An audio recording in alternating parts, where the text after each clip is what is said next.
Bismillahirrahmanirrahim.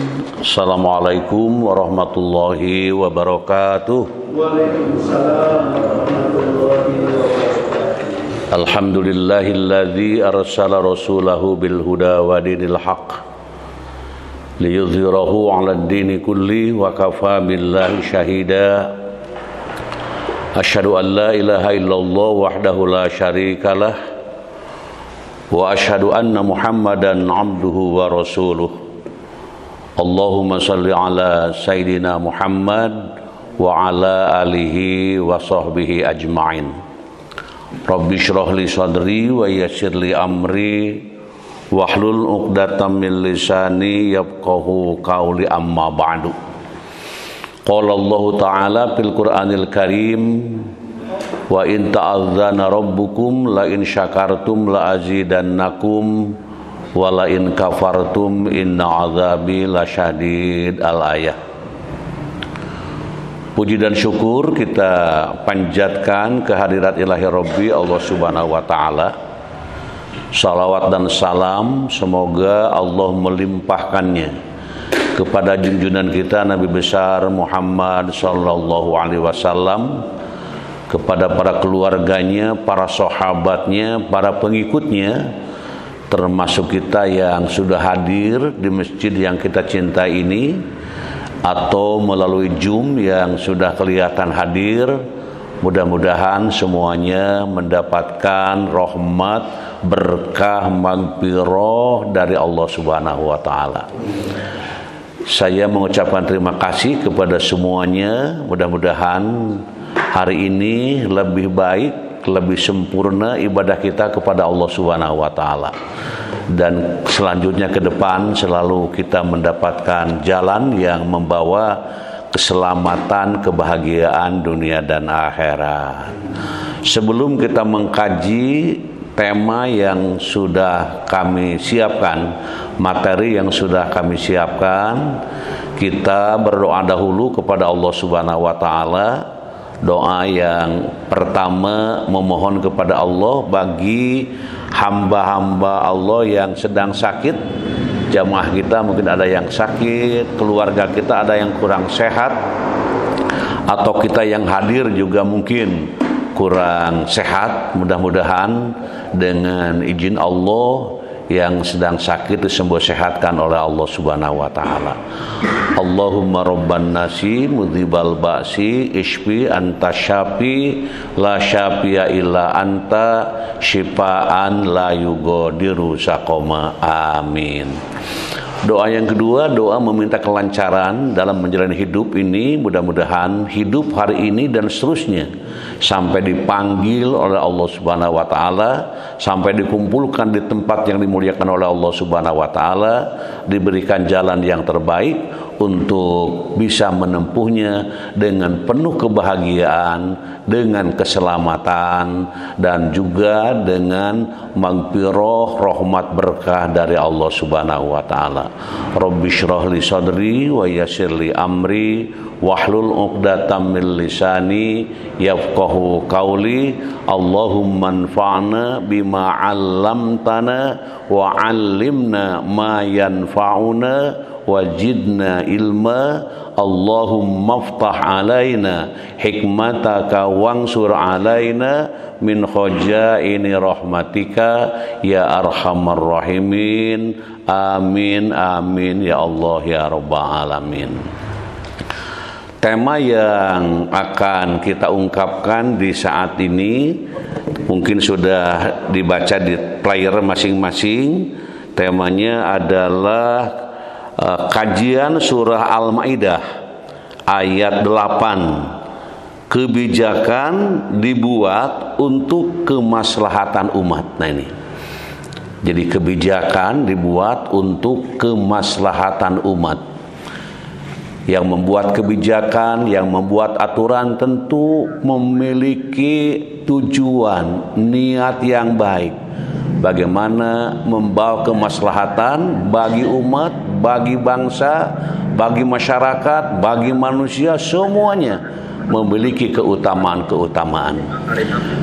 Mari kita lihat ayat yang sudah disiapkan, ayat 8 surat Al-Maidah. Kita baca pelan-pelan bersama, mudah-mudahan dengan membacanya kita akan mendapatkan keberkahan dari Allah Subhanahu wa taala. A'udzu billahi minasy syaithanir rajim. Bismillahirrahmanirrahim. Ya ayyuhalladzina amanu kunu qawwamina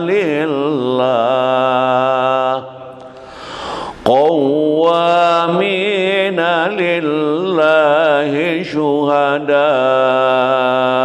bil qist wa la yajrimannakum syana'anu qaumin ala alla ta'dilu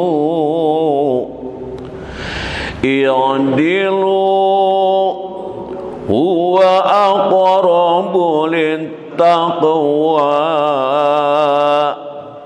wattaqullah innallaha khabirum bima ta'malun. Shadaqallahul azim. Arti dari ayat yang kita baca, wahai orang-orang yang beriman. Nah ini, yang dipanggil siapa?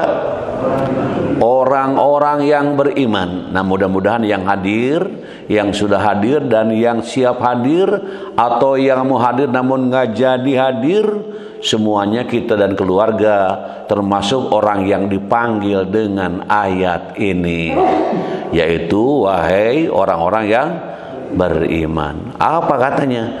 Jadilah kamu penegak kebenaran karena Allah. Tuh. Jadilah kamu penegak kebenaran karena Allah dan saksi-saksi yang bertindak dengan adil. Janganlah kebencianmu terhadap suatu kaum mendorong kamu untuk berlaku tidak adil. Awas, hati-hati nih.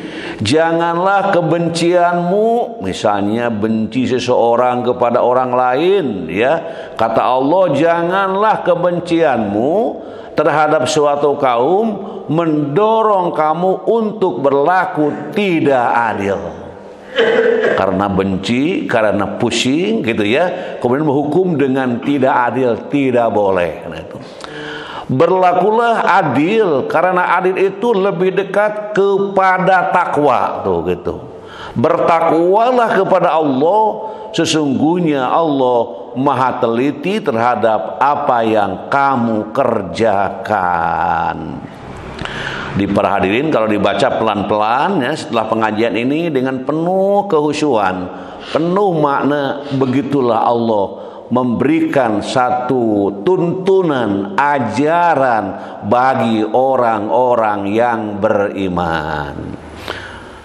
Kemudian kita lihat selanjutnya ya, interpretasi para mufasir.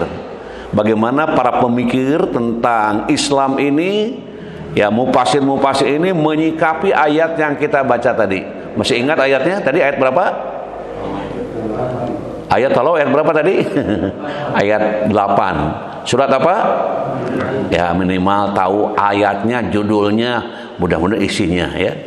Mari kita lihat interpretasi para mufasir. Pertama, Imam Fakhruddin Ar-Razi menafsirkan Quran surat Al-Maidah ayat 8 dalam kitab tafsirnya Mafatihul Ghaib. Nah ini, ayat ini menunjukkan fokus pada penekanan bersikap adil kepada pihak yang dibenci atau yang dimusuhi. Dijelaskan pula bahwa kekafiran seseorang bukanlah alasan seseorang muslim untuk berlaku tidak adil. Nah, gitu ya. Dijelaskan pula bahwa kekafiran seseorang bukanlah alasan seorang muslim untuk berlaku tidak adil. Tidak boleh. Dalam ayat ini Allah Subhanahu wa taala memerintahkan semua makhluknya. Nah, ini semua makhluknya untuk tidak berinteraksi dengan siapapun kecuali dengan cara yang adil, tuh gitu. Dan tidak melenceng, zalim serta menyimpang. Nah, ini Allah Subhanahu wa taala melarang mereka untuk menjadikan kebencian berbuat tidak adil. Karena benci, saya ini coba buat hukum yang lebih berat. Karena saya senang, coba yang berat diringankan. Nah, gitu ya. Nah, inilah tuntunan Al-Quran yang menjadi pedoman hidup kaum muslimin wal muslimat dimanapun adanya. Tampak jelas nih bahwa Al-Quran secara tegas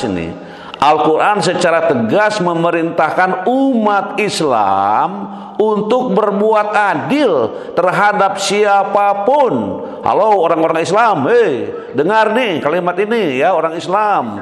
Kata Al-Quran jelas ya, tampak jelas bahwa Al-Quran secara tegas memerintahkan umat Islam. Nah, di sini banyak umat Islam untuk berbuat adil terhadap siapapun tanpa pandang bulu. Intisari inilah yang menjadi pondasi kuat mewujudkan perdamaian dan keadilan. Nah, itulah ya jadi gambaran yang diungkap dalam tafsir yang pertama. Kemudian kita lihat selanjutnya Sayyid Al-Qutbi menjelaskan dalam tafsir Fidzilalil Al-Quran bahwa ayat ini memang memberi tugas yang berat bagi umat Islam, tuh gitu ya, bagi umat muslim, sebab sekadar menahan diri untuk tidak berbuat jahat tidak sulit untuk aktif bersikap adil dan objektif ketika berhadapan dengan pihak yang tidak disenangi. Maka penekanan moral bersikap adil karena Allah menjadi utama dalam hal ini. Pada ayat ini menurut Al-Maraghi, nah ini kita sudah banyak membaca kitab ini ya, sudah pernah membaca kitab Al-Maraghi. Dalam kitab tafsir Al-Maraghi ditekankan soal tata cara bergaul. Nah ini tata cara bergaul atau dalam bahasa agamanya bermuamalah dengan orang lain, baik itu kawan maupun lawan. Kata syahadah dalam ayat di atas menurut Al-Maraghi adalah perumpamaan atau ibarat atau laksana atau bagaikan agar orang-orang bersikap adil dan berani menunjukkan kebenaran sebagaimana tugas seorang hakim ketika memutuskan perkara. Syahadah juga bisa diartikan sebagai kesaksian yang jujur. Halo, para hakim mudah-mudahan ikut ngaji ya, atau calon-calon hakim, atau kita juga mungkin hakim, menghakimi diri sendiri, menghakimi anak kita, menghakimi anak didik kita, anak biologis kita, menghakimi istri kita, menghakimi suami kita. Maka tegakkan kejujuran di dalam memberikan keputusan dengan adil.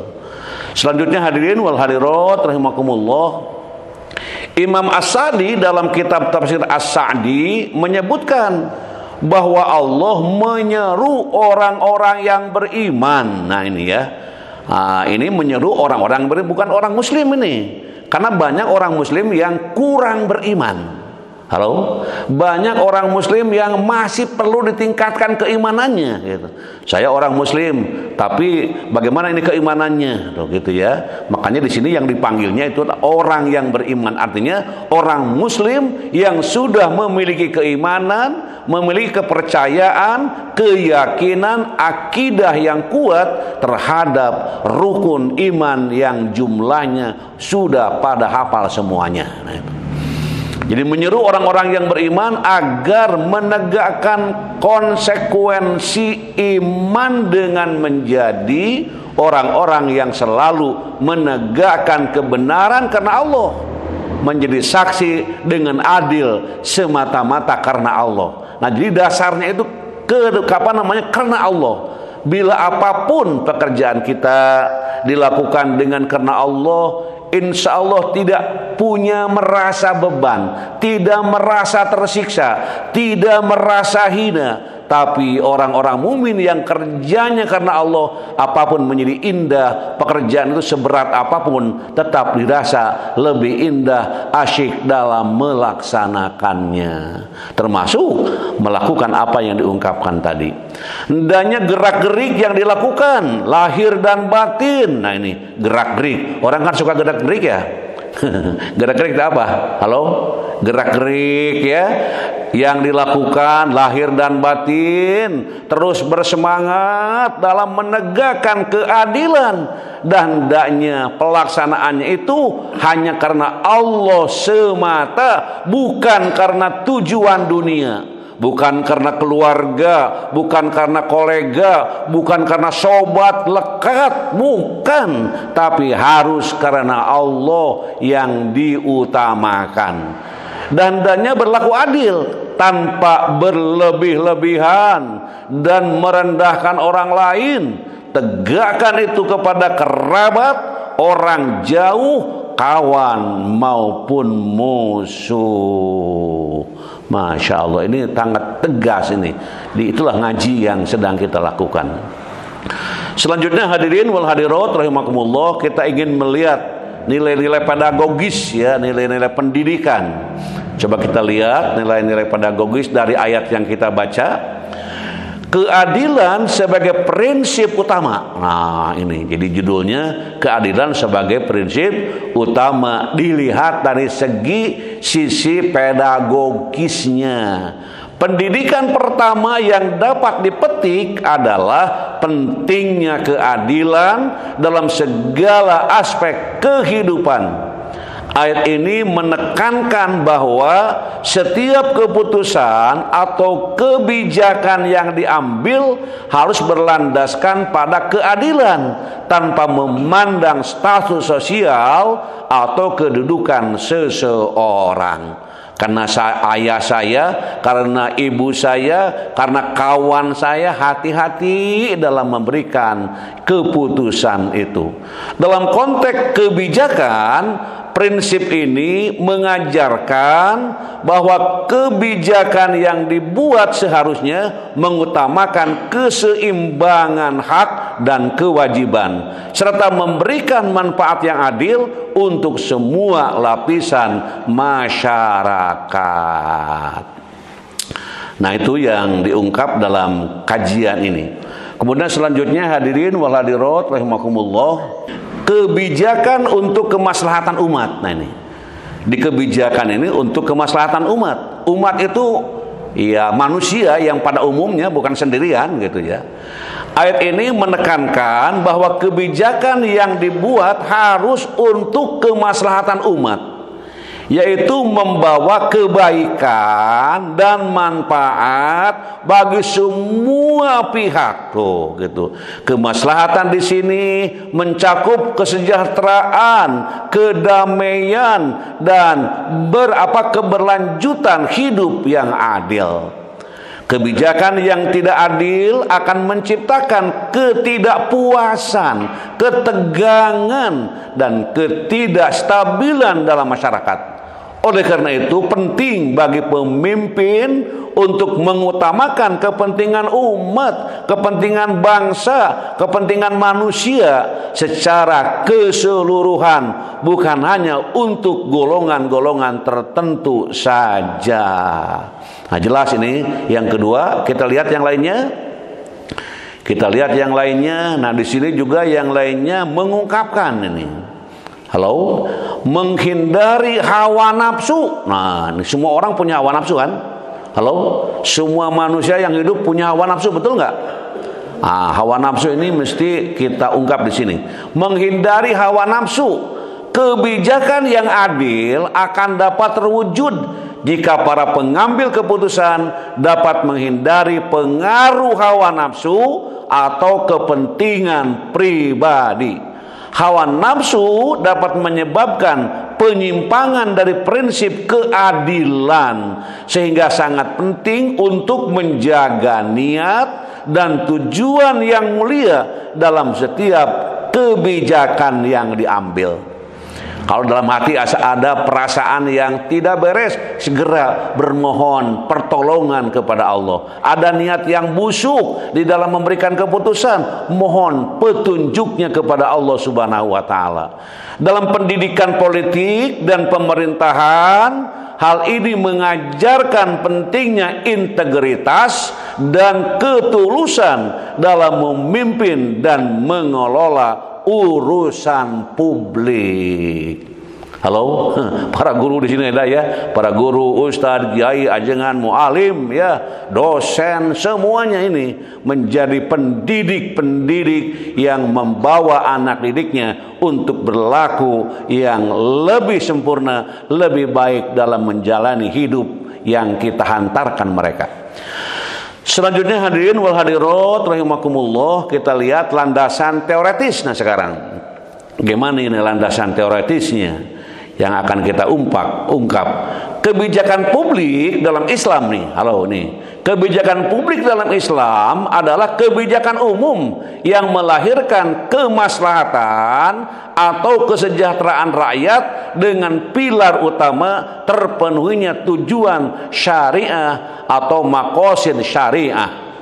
Para ilmuwan dan cendekiawan muslim yang klasik seperti Imam Al-Ghazali, Imam Asy-Syatibi menekankan pada pentingnya terpenuhinya pilar maqasid syariah dalam seluruh kebijakan umum yang dilahirkan oleh para pemimpin ulil amri atau pemerintahan Islam.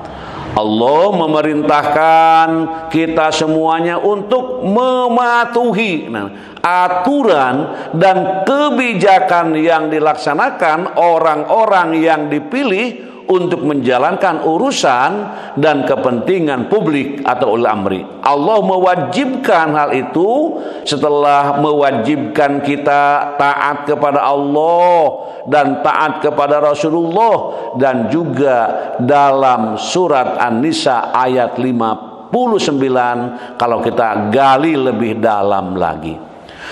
Selanjutnya hadirin wal hadirat rahimakumullah, Allah berfirman, mari kita baca pelan-pelan. Insyaallah yang membacanya yang sedang bingung jadi hilang bingungnya, yang sedang gundah jadi sehat, yang sedang galau menjadi tenang. Mari kita baca pelan-pelan dengan penuh mengharap ridho Allah Subhanahu wa taala. Ya ayyuhalladzina amanu ati'ullaha wa ati'ur rasul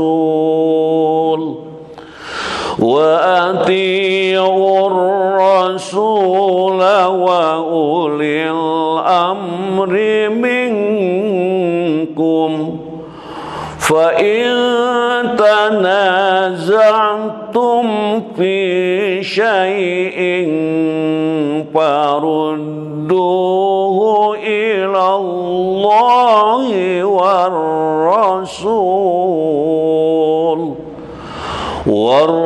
rasul in kuntum tu'minuna billahi wal yawmil akhir dzalika khairu wa ahsanu ta'wila.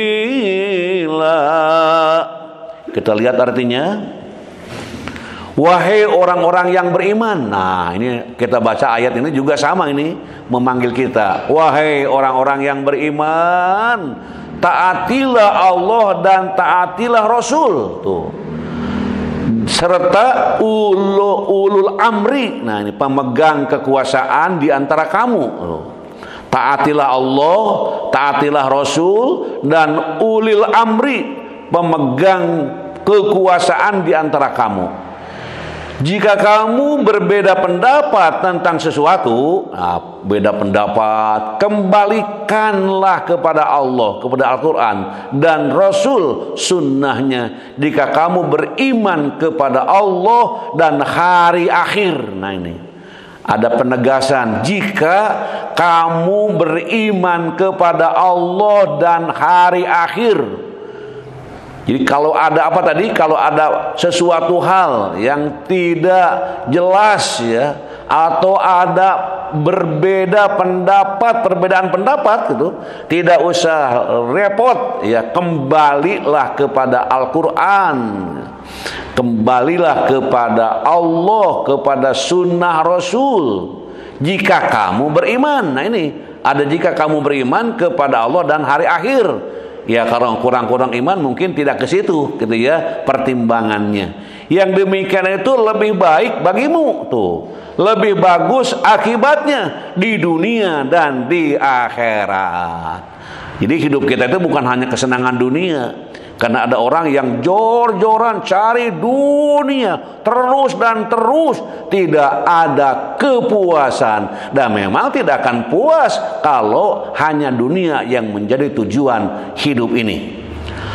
Selanjutnya hadirin wal hadirat rahimakumullah, Imam Al-Ghazali dan Imam Asy-Syatibi membagi maqasid syariah dalam 3 level. Pertama itu doruriyah, kedua hajjiyah, ketiga tahsiniyah. Nah ini itu bahasanya begitu ya. Yang pertama doruriyah atau kebutuhan pokok manusia yang jika tidak dipenuhi akan menyebabkan kerusakan, kesengsaraan di dunia dan di akhirat. Kebutuhan tersebut adalah terpeliharanya agama, jiwa, akal, keturunan, dan harta. Nah ini namanya apa? Level apa? Level doruriyah atau kebutuhan pokok, kebutuhan yang vital, yang sangat penting bagi manusia, yang tidak dipenuhi akan menyebabkan kerusakan, kesengsaraan dunia dan akhirat. Kebutuhan tersebut adalah terpeliharanya agama. Agama mesti dipelihara gitu. Agama bukan hanya jadi kebanggaan tanpa dipelajari, dipahami dan diamalkan gitu ya. Belajarlah apa itu agama, isi pelajarannya, kitab sucinya dibaca, dipelajari, didalami dan dipahami. Kemudian yang kedua jiwa. Yang ketiga akal dan keturunan juga harta. Perlu adanya ya pemikiran, perlu adanya yang hal ini masuk ke dalam doruriyah. Yang kedua hajjiyah, hajjiyah ya, atau kebutuhan sekunder. Kalau tadi yang atas apa? Kebutuhan utama, yang sekarang sekunder. Untuk menopang kebutuhan ya doruriyah seperti perlunya badan yang mengawasi kebijakan agar dapat berjalan sesuai tujuan dan untuk mempermudah tercapainya kemaslahatan terutama dalam hidup dan menanggulangi kesulitan atau penyelewengan. Nah itu kalau ada yang menyeleweng yang menyimpang-nyimpang, nah itu perlu diluruskan. Kemudian yang ketiga tahsiniyah, yaitu pemenuhan kebutuhan yang dapat memperindah suasana yang nyaman, di mana syariah menjadi atau menjamin bagi pemanfaatan keindahan dan kenyamanan. Jadi ada 3 level halo ya di dalam maqasid syariah itu. Terus yang selanjutnya hadirin wal hadirat rahimakumullah, kewajiban untuk taat kepada pemerintah diawali dengan kewajiban taat kepada Allah dan Rasulnya. Menurut tafsir At-Tahrir wa At-Tanwir karangan Ibnu Ashur, mengurutkan ini menunjukkan bahwa ketaatan kepada pemerintah yang menjalankan amanah dan menegakkan keadilan merupakan pelaksanaan real dari muatan perintah syariat mengenai pentingnya menegakkan amanah dan keadilan hukum. Di sisi lain, kewajiban taat kepada pemerintah mengikuti kewajiban taat kepada Allah dan taat kepada Rasulullah, menunjukkan bahwa ketaatan kepada pemerintah tidak boleh keluar dari batasan hudud yang telah digariskan oleh Allah dalam Al-Quran yang diwahyukan kepada Rasulullah Sallallahu Alaihi Wasallam. Selanjutnya hadirin wal hadirat rahimakumullah, dimensi ketaatan terhadap pemerintah tergantung kebijakannya. Sepanjang aturan tersebut tidak menabrak aturan Allah dan Rasulnya, dia harus ditaati. Halo.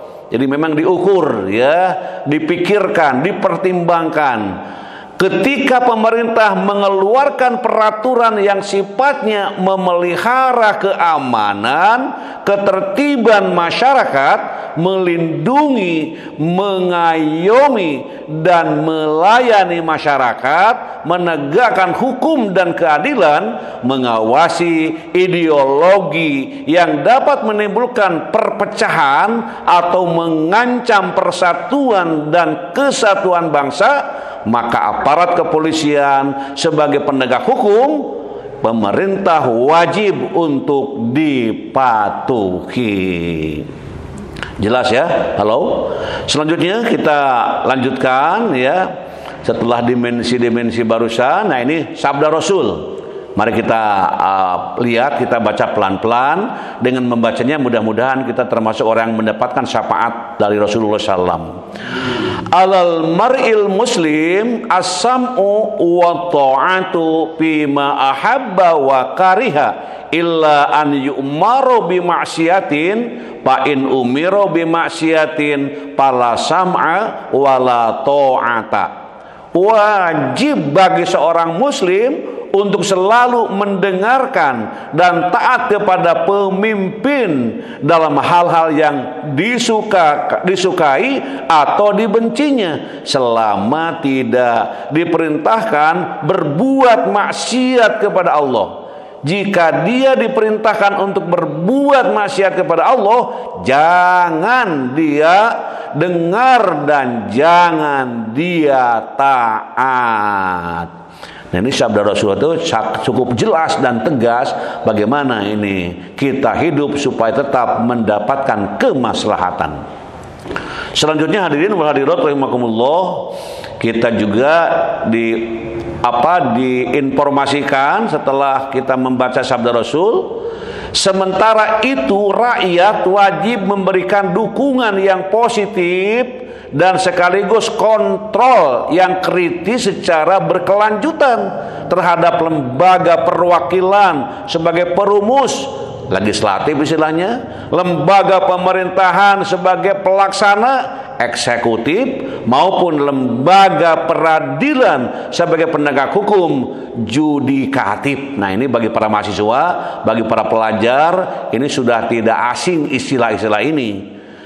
Masyarakat yang wajib mentaati hukum bukan sekedar kepatuhan kepada hukum negara, tapi juga sebagai wujud penyerahan diri, ya, penyendari istilam an-nafsi sepenuhnya kepada perintah Allah Subhanahu wa taala.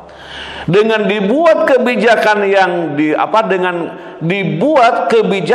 yang dibuat untuk kemaslahatan umat, maka terwujudlah masyarakat yang harmonis, aman, damai, dan sejahtera. Nah, ini dengan aturan tadi, yaitu dengan penuh kemaslahatan bagi umat, maka terwujudlah masyarakat yang harmonis.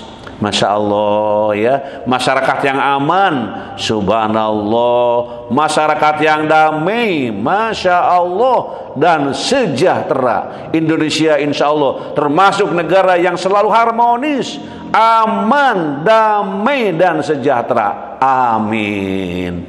Makanya diungkap dengan apa? Dengan awal dari tadi, alhamdulillah, masyarakat kita masyarakat yang harmonis, kita syukuri menjadi masyarakat yang harmonis, masyarakat yang aman, masyarakat yang damai dan masyarakat yang sejahtera. Bila kita syukuri hal itu, maka Allah akan menambahkan la azidannakum, kenikmatan tersebut akan ditingkatkan lagi oleh Allah Subhanahu wa taala.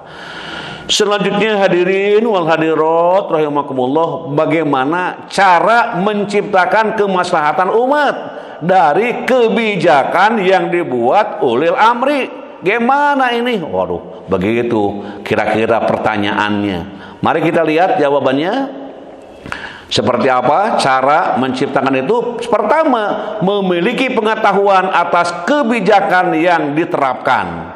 Man aradad dunya fa'alaihi bil ilmi wa man aradal akhirah fa'alaihi bil ilmi wa man aradahuma fa'alaihi bil ilmi. Barang siapa yang hendak menginginkan dunia, maka hendaklah ia menguasai ilmu. Barang siapa menginginkan akhirat, hendaklah ia menguasai ilmu. Dan barang siapa yang menginginkan keduanya, dunia dan akhirat, hendaklah ia menguasai ilmu. Nah, jadi memiliki pengetahuan, memiliki ilmu yang kita ungkap melalui sabda Nabi. Terus yang kedua, hadirin wal hadirat rahimakumullah, senantiasa berpegang teguh kepada Rasul dan ulil amri serta ulama yang mengetahui tentang kebenaran. Allah berfirman, kita baca pelan-pelan, wa idza ja'ahum amrum minal amni awil khaufi adza'u bi walau radduhu ila rasuli wa ila ulil amri minhum la'alimahu alladzina yastambitunahu minhum walaula fadlullahi alaikum wa rahmatuh lataba'tumus syaitana illa qalila. Kita lihat artinya ya dari ayat yang kita baca. Apabila datang kepada mereka suatu berita tentang keamanan, tentang kemenangan atau ketakutan atau kekalahan, maka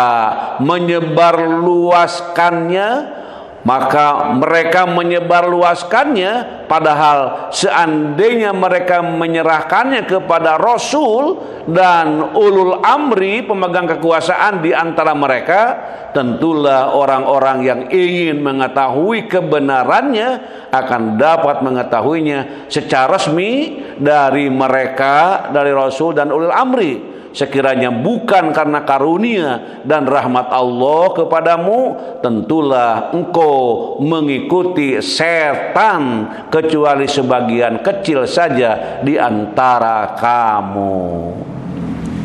Nah, jelas juga nanti dibaca ulang ya, PPT-nya akan dikirimkan lagi nanti insyaallah. Selanjutnya hadirin wal hadirat rahimakumullah. Dalam ayat tersebut terdapat pengajaran dan didikan terhadap kita nih. Bila terjadi suatu kejadian yang menyangkut keamanan dan ketakutan yang menimpa umat, maka tidak semua orang turut andil berbicara dan diminta fatwanya, namun kebalikanlah kepada para ulama ya. Namun kembalikanlah kepada para ulama yang pandai mengambil kesimpulan dan makna yang benar. Dan mungkin ulama sudah pada tahu siapa ulama ya. Bila tidak demikian, maka akan terjadi berbagai kekacauan dan kehancuran, sebab mereka berfatwa tanpa dasar ilmu dan tergesa-gesa dalam memberikan jawaban dan solusi tanpa menimbang dan memperhatikan firman Allah dan Rasul-Nya. Umat ini telah banyak ditimpa cobaan.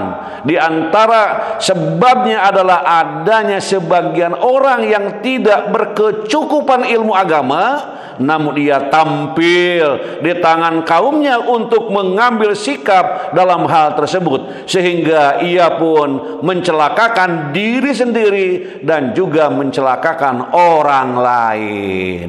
Jadi kalau tidak mampu jangan memaksakan maneh, bahasa nama gitu. Mohon ini tanya aja kepada ahlinya, saya kurang paham tentang hal itu. Jangan mencoba-coba memberikan statement, mencoba-coba memberikan catatan padahal tidak ada dasar. Ini hanya kepentingan emosi dan hawa nafsu yang akan mencelakakan. Selanjutnya hadirin wal hadirat rahimakumullah, yang ketiga, menjaga keutamaan umat, menjaga keutuhan umat manusia dan taat kepada ulil amri.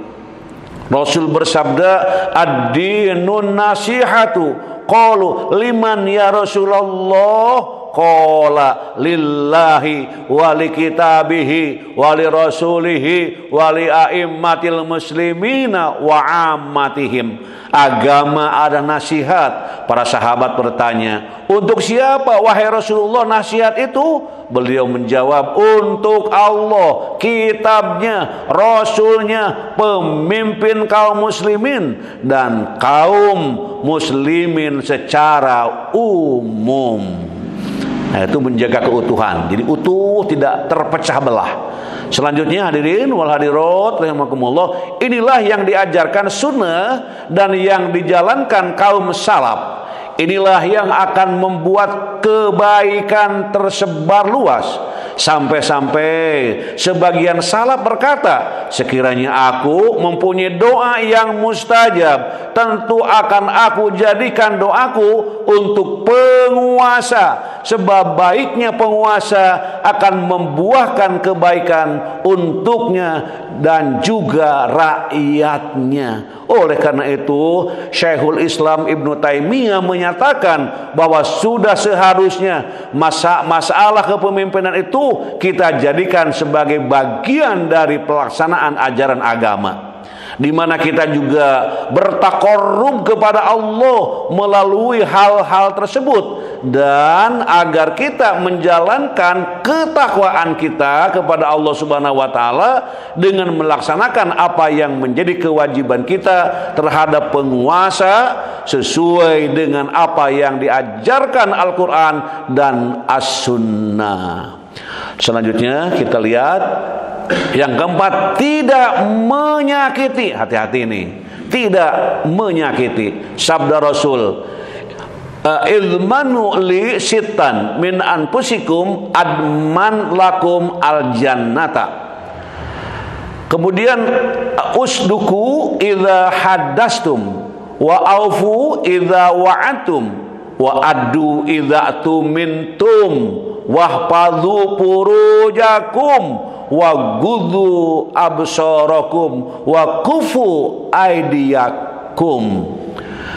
Berilah kepadaku jaminan 6 perkara dari diri kalian, niscaya aku jamin kalian mendapatkan surga. Nah ini, berilah kepadaku jaminan 6 perkara dari diri kalian, niscaya aku jamin kalian mendapatkan surga. Apa itu? Jujurlah kalian bila berbicara, penuhilah bila kalian saling berjanji, tunaikan bila kalian diberi amanah kepercayaan, peliharalah kemaluan kalian, tundukkanlah pandangan kalian, dan cegah atau tahanlah tangan kalian. Ada berapa? Halo, ada berapa? Ada 6. Oh, yang ngantuk-ngantuk yang mana ini? Sampai tidur nggak apa-apa. Kalau pengajian sampai tidur enak ya, masya Allah. Ulang ini, berilah kepadaku, kata Rasul, jaminan 6 perkara dari diri kalian, niscaya aku jamin itu orang masuk surga, kata Rasul nih. Jujurlah kalian bila berbicara, jangan mencela-mencela. Kalau ngomong jujur, ditanya sama istri jujur, tanya suami jujur, ditanya anak jujur, anak nanya jujur, murid nanya ya muridnya, menanya guru jujur, dosen nanya mahasiswa jujur, mahasiswa nanya dosen jujur, jujur dalam berbicara. Penuhilah bila kalian saling berjanji, kalau ada janji penuhi. Kalau tidak bisa memenuhi, segera informasikan. Gitu. Janji diucapkan, bahkan bukan hanya diucapkan, dibuktikan, disaksikan. Bahkan yang menyaksikannya itu kitab suci Al-Quran. Masya Allah, ya. Allah menyaksikannya, para malaikat menyaksikannya. Maka penuhilah bila kalian saling berjanji. Tunaikanlah bila kalian diberi amanah kepercayaan. Nah ini, tunaikan. Apa sih amanah itu? Tugas apa saja, jalankan. Kemudian peliharalah kemaluan kalian. Masya Allah, kemaluan dijaga, dipelihara, jangan diabur, dibiarkan, dijaga, dipelihara itu kemaluan. Tundukkanlah pandangan kalian, jangan banyak melihat kepada yang bukan haknya, gitu ya. Dan cegah atau tahanlah tangan kalian, jangan mudah mukul orang, mudah mengambil hak orang, mudah memberikan keputusan melalui tangan. Hati-hati, tangan ini besar gunanya dan juga kadang-kala besar juga bahayanya. Maka bagaimana ini memeliharanya? Selanjutnya hadirin wal hadirat rahimakumullah, mensyukuri nikmat Allah yang diberikan kepada kita berupa kebijakan yang maslahat, pemimpin yang sayang rakyat, jangan diingkari. Ini Allah berfirman, kita baca pelan-pelan. وَضَرَبَ اللَّهُ مَثَلًا قَرْيَةً كَانَتْ آمِنَةً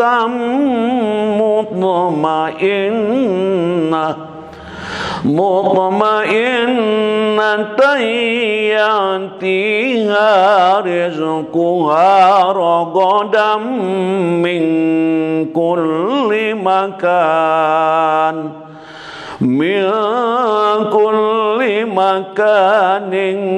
فكفرت بأنعم الله فأذاقها الله لباس الجوع والخوف بما كانوا يصنعون. Allah telah membuat suatu perumpamaan, sebuah negeri yang dahulu aman, lagi tentram, yang lezatnya datang, yang rezekinya datang kepadanya melimpah ruah dari setiap tempat. Tetapi penduduknya mengingkari nikmat Allah. Oleh karena itu Allah menimpakan kepada mereka bencana kelaparan dan ketakutan karena apa yang selalu mereka perbuat.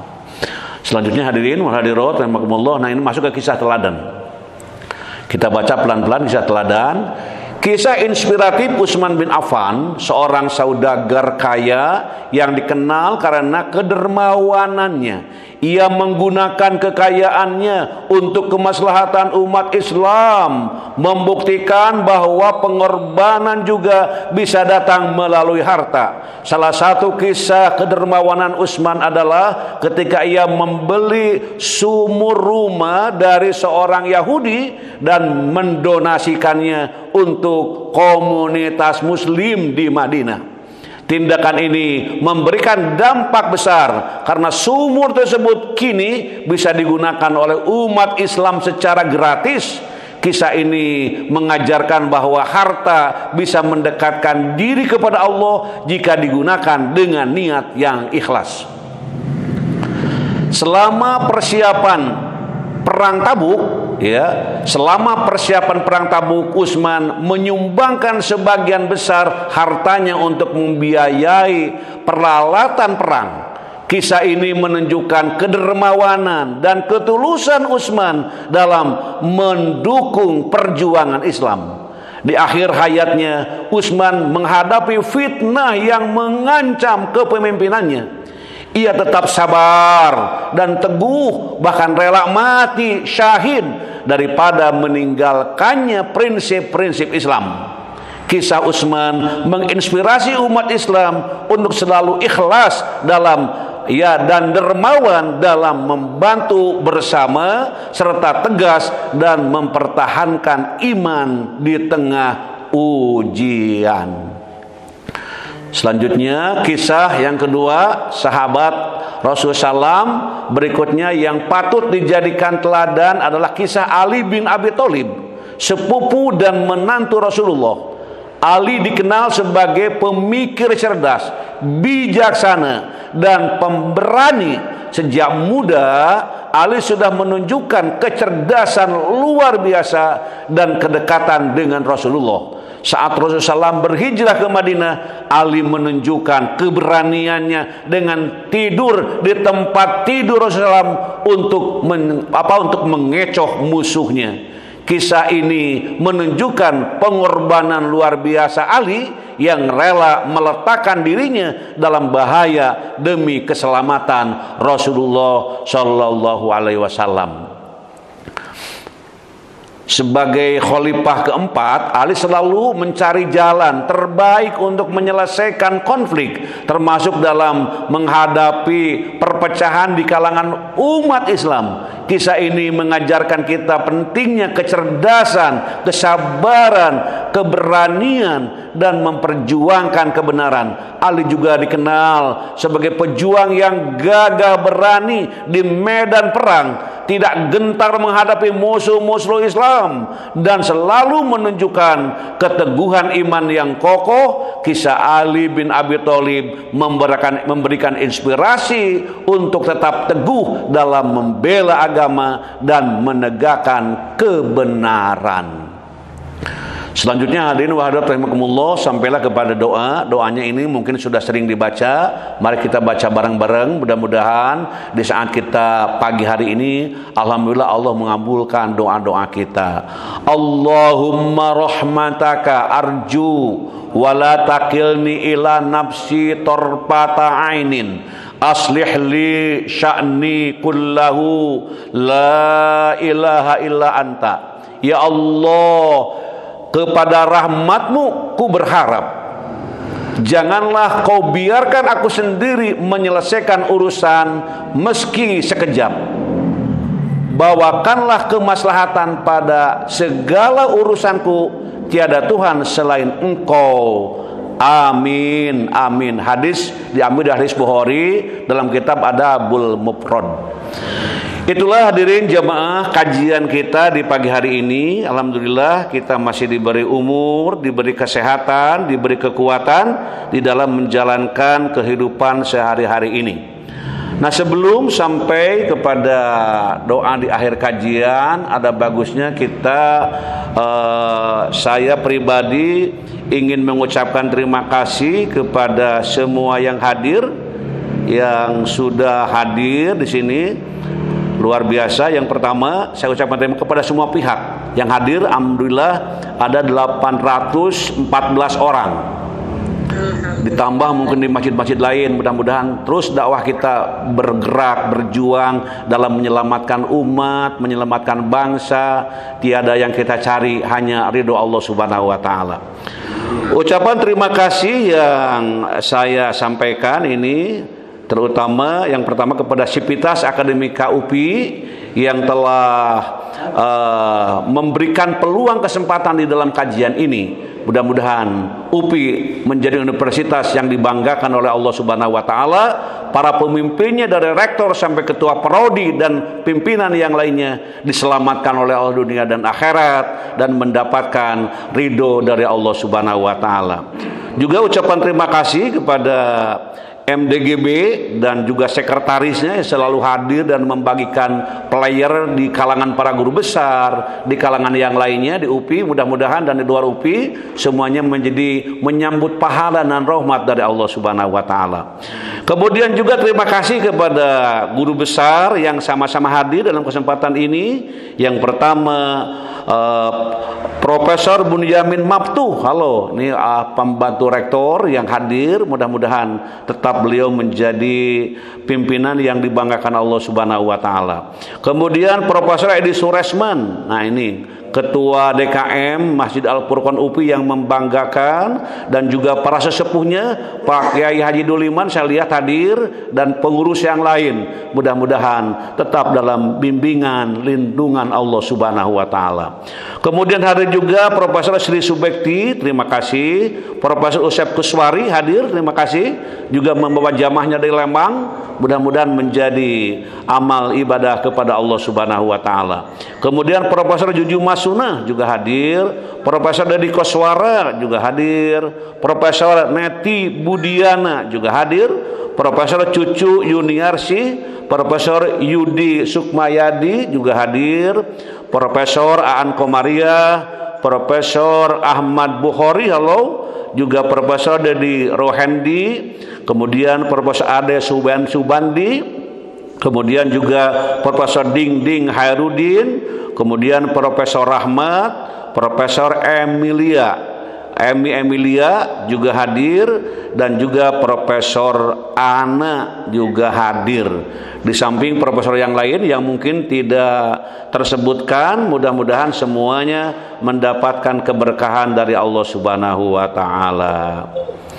Kemudian juga terima kasih kepada para pemimpin di fakultas ya, yang juga hadir bersama-sama di dalam kesempatan ini, dan juga dari berbagai daerah ini, baik dari perguruan tinggi, dari pesantren, dari lembaga-lembaga lain. Saya lihat ini para mahasiswa begitu antusias ngaji luar biasa. Mudah-mudahan dengan antusiasnya para mahasiswa, Anda yang hadir, wahai para mahasiswa, Anda calon pemimpin masa depan, player ataupun tema yang kami berikan pegang sama Anda. Bila Anda jadi pemimpin, jangan lupa jadikan dasar di dalam memimpin, mulai dari memimpin para mahasiswa di kampus ataupun di luar kampus. Anda tetap menjadi para pemimpin masa depan yang akan mendapatkan pertolongan dari Allah Subhanahu wa taala. Saya lihat juga di sini para kiai dari Sukabumi ya, Kiai Unang Sudarma, juga Pak Kiai Agil dari Unsika saya juga lihat, kemudian Profesor Yedi dari ITB, kemudian juga Pak Tatang Mukhtar dari Kepala Dinas Dukcapil juga hadir. Kemudian juga hadir di sini dari UBK, dari Sai School ya, hadir juga para santri, para pelajar, para murid, kemudian ustadz, semuanya hadir. Insya Allah kehadiran Anda para siswa, para santri menjadi bekal untuk meraih dunia dan akhirat penuh kebahagiaan dan keselamatan. Kemudian juga dari Al-Fadz ini, Al-Fadz pimpinan dari Ibu Profesor Aan Komaria juga hadir. Mudah-mudahan Anda semuanya dalam bimbingan lindungan Allah Subhanahu wa taala. Kemudian juga dari Kepala ITC nih, Kepala ITC Pak Dr. Mulyana Abdullah juga hadir bersama-sama para mahasiswanya ini. Dari program studi geografi kelas A dan B, subhanallah. Kemudian FV kelas A dan B, dan SPIG kelas A dan B. Nah, terima kasih ini yang sudah memotori para mahasiswa. Jangan segan-segan mengajak mahasiswa, karena ada orang yang segan ngaji ngajak mahasiswa. Kenapa harus segan? Kita sebagai dosen mumpung diberi kesempatan, sebagai orang tua mumpung diberi kesempatan, semuanya mudah-mudahan bisa mengambil hikmah dan manfaatnya. Termasuk dari prodi bahasa Arab, saya lihat S2, S1 dari bahasa Indonesia, saya lihat S1, S2 dari juga jurusan pedagogik yang sudah lulus nih, yang belum lulus, yang sedang kuliah hadir, dan juga jurusan-jurusan lain yang sama-sama ikut hadir dalam kajian ini. Tampaknya catatan yang sampai kepada meja kami tidak lengkap karena petugas mungkin ada gangguan teknis sehingga tidak mengurangi turunnya rahmat dan berkah Allah. Kami semuanya mengucapkan jazakumullahu khairon kasiro, termasuk dari tempat penyajian hari ini di Masjid Al-Falak Tegarkaleng Tengah Bandung. Mudah-mudahan menjadi inspirasi dalam mengembangkan dakwah di kalangan para mahasiswa, termasuk juga hadir dari Kamda daerah. Kamda Tasikmalaya saya lihat dengan para mahasiswanya. Kamda Serang saya lihat dengan para mahasiswanya. Kamda Purwakarta juga dengan mahasiswanya. Kamda Cibiru dengan mahasiswanya, dan Kamda Sumedang dengan para mahasiswanya. Terima kasih wahai dari kampus daerah UPI, karena UPI mempunyai kampus daerah ikut hadir dalam kajian ini. Semuanya diberkahi, dirahmati oleh Allah Subhanahu wa taala. Itu saja mungkin ucapan dari kami yang sampai ke meja redaksi. Ini ada kesalahan teknis, belum masuk daftar dari yang sempurnanya, namun semua itu tetap menyambut berkah dari Allah Subhanahu wa taala. Mari kita berdoa kepada Allah Subhanahu wa taala, memohon kepadanya agar kehidupan kita menjadi kehidupan yang lebih maslahat, selamat dunia dan akhirat. Indonesia, negara yang kita cintai, menjadi negara yang disayangi oleh Allah Subhanahu wa taala, sehingga para pemimpinnya, presidennya Pak Prabowo sehat walafiat dan terus menjalankan tugasnya dengan penuh ridho Allah Subhanahu wa taala, dengan petunjuk dari Allah Subhanahu wa taala, dan para pemimpin ke bawahnya semuanya sampai RT-nya juga mendapatkan keberkahan dari Allah Subhanahu wa taala. Allahumma shalli wa barik wa sallim, amin. Allahumma rzuqna ilman nafi'an wa rizqan thayyiban wa amalan mutaqabbalan. Allahumma inna nas'aluka ilman nafi'an wa rizqan wasi'an wa shifaan min kulli da. Allahumma yassir umurana, Allahumma faqihna fid din, waghfir lana wa liwalidina warhamhum kama rabbawna shigoro. Rabbana taqabbal minna innaka antas samiul alim wa tub alaina innaka antat tawwabur rahim. Rabbana atina min ladunka rahmah wa hayyi' lana min amrina rasyada. Rabbana atina fid dunya hasanah wa fil akhirati hasanatan wa qina adzabannar wa adkhilnal jannata ma'al abror ya aziz ya ghaffar ya rabbal alamin. Subhana rabbika rabbil izzati amma yasifun wa salamun alal mursalin walhamdulillahi rabbil alamin. Subhanakallahumma wa bihamdika asyhadu an la ilaha illa anta astaghfiruka wa atubu ilaik. Wassalamualaikum warahmatullahi wabarakatuh. Mudah-mudahan panjang usia kita, hari Minggu yang akan datang berjumpa, bersilaturahim untuk mendapatkan panjang berkah dari Allah Subhanahu wa taala. Sekian, terima kasih. Assalamualaikum warahmatullahi wabarakatuh.